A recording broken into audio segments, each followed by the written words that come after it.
Hi there, I'm going to show you how to trace off a pattern piece.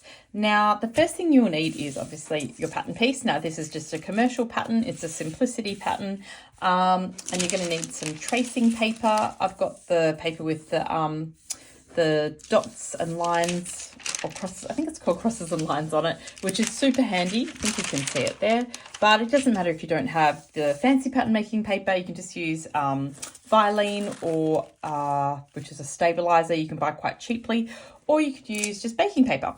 The other thing you will need is rulers, so a French curve and a nice long straight ruler is super handy.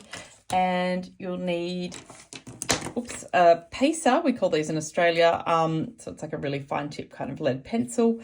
If you're just using a plain lead pencil, you absolutely can, but make sure it's sharpened. And I always use a black pen and a red pen. So red pen for my grain lines and my markings and notches and things like that, and black pen for everything else. So why would you trace off a pattern? Say if I have made up this simplicity mock-up and I want to make some alterations to it, I would never alter the original pattern. I would trace it off. So that is why we would be tracing it off, to do any alterations to it, or in case you wanted to make a copy of the pattern. Say this one's getting a bit old and tatty and you just want to copy it. So they're the two times I would trace off a pattern: for altering or for just maintaining the pattern. So the first thing you need to do is just place it underneath the pattern making paper. And because I've got the fancy paper, I am going to line up the lines on it with the markings on the pattern.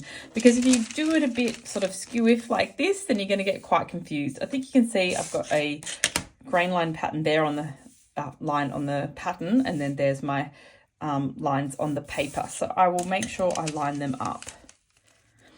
So that looks like it fits pretty well. What you need to do when you do it with place the pattern under the paper is you just need to smooth it out. You don't need to put any pins in it, because the static will hold the pattern beautifully in place. So there we have it. We've placed the pattern underneath, pressed it out, and now all we need to do is trace everything about this pattern onto this new piece of paper. So I always do my grain line first, and like I said, I'll do that in red. So that's the grain line. So that is the straight grain of your fabric and your pattern. So you will know which way to place it when you're cutting it out. So there's my grain line. The other thing you need to do is always write the name of your pattern, the pattern number, or if you've made it yourself, give it a name. So if this was bodice and you've drafted it, call it bodice ABC. And if you're doing alterations, like name the versions and the variations of it, because once you fold it back up and put it in your pattern packet, you'll absolutely forget what it is. So always write on it, look, I'll just put simplicity, so the name and number of the pattern. This is 8292. You want to write what the pattern piece is. This is bodice back, and all of this information is on the pattern piece as well, so you can just copy it across. And the other thing you want to write is the how much of the fabric you'd have to cut and the lining you'd have to cut. So I'm just transferring all the information that is on this original pattern, that is all listed out there. I'm just transferring it all onto my traced off pattern, my version of the pattern. So I'll put cut 2 of fabric and cut 2 of lining. Now you don't have to, but I just always put the number in a circle. I think that's just something I learned when I was studying, and your eyes kind of drawn to it and you know how many you need to be cutting. So that is the main information you need on a pattern: the name of the pattern, what the pattern piece is, and what you need to cut, whether that's fabric, interfacing, lining, list it all out there. So always write that on there. And if you're doing alterations, put your variations of your alterations, version 1, version 2, version 3, because the thing is, we might trace this one off, do some alterations on it, make a mock-up again, try it on, then you think, oh, I need to take it in a little bit more at the side seam. So you would be tracing off this newer pattern we've made, and you'd be tracing off that one again, and you can end up with quite a few patterns. So I'll put the black pen away, because I always trace out my patterns with a pencil, just in case you need to erase any lines. So for the straight lines, always just use a ruler.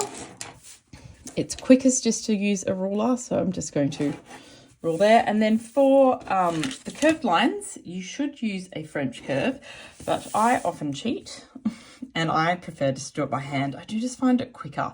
I will show you with the French curve though. And see this this back line here, it's a little, you'd think it's straight, but it's actually not. It's got a nice curve to it. So just follow that with the ruler. So I've only got these 3 lines to do these curves. So if I was to do this with the French curve, sometimes they fit beautifully and it's quite easy to do, like this one. But as we get to here, I'm just going to do some dashed lines. I'll zoom in here just to show you. I find dashed lines, it's just a much quicker and more accurate way for patterns. Don't ever try and draw a long straight line. It just won't be as accurate. So you see there with the dashed lines, it's much more accurate. So I'll just zoom back out. I'll do this bit here along the top. And look, this is easy for me to cut out because I have already cut out the size I want, but I get that it can be a little confusing if it isn't cut out yet. This is cut out at a 14, so it's very easy for me just to trace along the cut line. If it wasn't cut out, then you just have to be mindful that you are doing the size that you're needing to be traced off at. So I'll just do this along the bottom of the bodice here. And then the next thing we'll need to do, and you see you can see I'm just moving this straight ruler, even though it's a bit of a curve, but I'm finding it easier just to move the ruler like that. So you see I'm just moving it in small increments to get that nice line. Okay, so that's done. So what we still need to do is the notches and the dart here. So I always do my notches in red. I'm going to do it in a Sharpie just so it's really obvious, because I find the notches in red, your eyes are just drawn to them straight away, so you do not miss them when you're cutting out or you're looking at a pattern, because you've always got to transfer your notches. They are so important for pattern making and for sewing, for garment construction. So they're all the notches. So the last thing we need to do is this dart. So I can see there's a dot there. The patterns, I'll zoom in so you can see what I'm doing. There's a dot there for the 12. See, the pattern's gotten pretty scratchy down here because I've cut it and made it so many times. So I just need to look where that 12 is, and I'll just lift it up and keep double checking. I'm quite sure it's that one. This is what happens though when you use patterns a lot. That's why it's good to trace them off, and that looks like it is that one there. So I'll just mark that in as 2 notches. So there and there. I will just draw it in so it's quite obvious. That is my dart.